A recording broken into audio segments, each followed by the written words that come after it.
36 mental health professionals, including psychiatrists and neurologists, have written a letter that was delivered to Democratic Senators Whitehouse and Reed from the state of Rhode Island. And on April 30th, those two Democratic senators entered this letter warning about Donald Trump's diminished mental capacities and, of course, the need to remove him using the 25th Amendment. Those two Democratic senators put it officially into the congressional record. The letter, this whole group, was basically spearheaded by Dr. Henry David Abraham, who is an American psychiatrist and author, and he was also the co-recipient of the 1985 Nobel Peace Prize.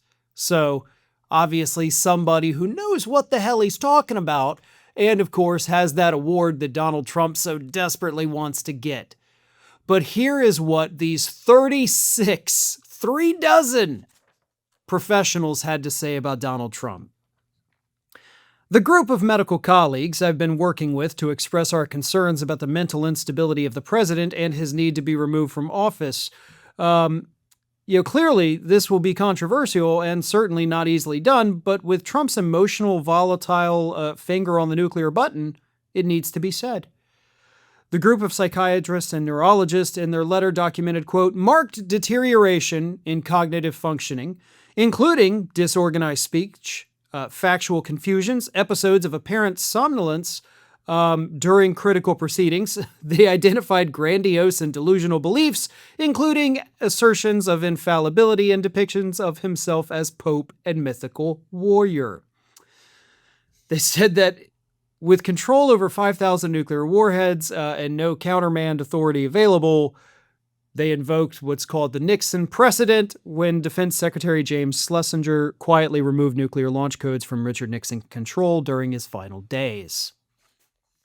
They continue. If we were called upon under the 25th Amendment to judge the president's present ability to discharge the duties of his office, we would have to conclude that he lacks the capacity to do so. The professionals documented severely impaired judgment, reckless threats of violence, and perseverative behavior, including 150 social media posts in a single night and fixations on perceived enemies. They stress their collective expertise in diagnosing cognitive disorders and evaluating dangerousness. Their conclusion is that Trump's decline is rapidly worsening, reality untethered, and demands urgent removal steps with vital responsibilities on the shoulders of those in positions of leadership. None of this is surprising, I think, to anyone watching this right now. Certainly not even surprising to me when I read it. We all know these things. But, as far as I know, none of us are world-renowned mental health professionals. So our opinions on the subject really don't matter all that much. These 36 individuals, their opinions do matter. Those are people who diagnose these kinds of things. These are people who are trained to read what scans of the brain are actually telling us. And then they tell us what that means. Now, granted, these people admit none of us have examined him in person. None of us have seen his medical records. We don't know what his brain scan would look like, but we can tell you, based on his behavior and the brain scans we've seen of people who exhibit the same behavior, we know what we're talking about. We know what we're dealing with. We've been doing it for decades, and we're pretty damn good at it. And of course, as I mentioned, it's now in the congressional record. That's not going to go away. That's going to live there forever. And of course, anyone now or in the future that wants to go read it, it's in the congressional record and you can easily go do that. But this is serious. When all of the professionals are telling us the same thing, that this man is unfit to serve, we should listen to them. Something the Republicans never like to do, certainly not Donald Trump, is listen to people smarter than them, people more experienced than them, and people with more expertise than they have. We can't ignore these warnings anymore.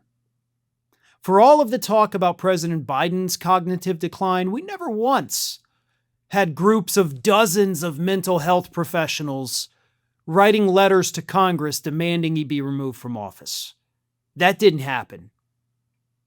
But here we are just a little over a year into Donald Trump's second term, and it's already happening right now. Something has to be done. And that's not coming from me. That's coming from the professionals. Thanks for watching, and don't forget, you can catch Fair and Balanced live every weekday at 10 a.m. Eastern, 9 a.m. Central. And if you're not already, please do subscribe, and don't forget to like, comment, and share the content.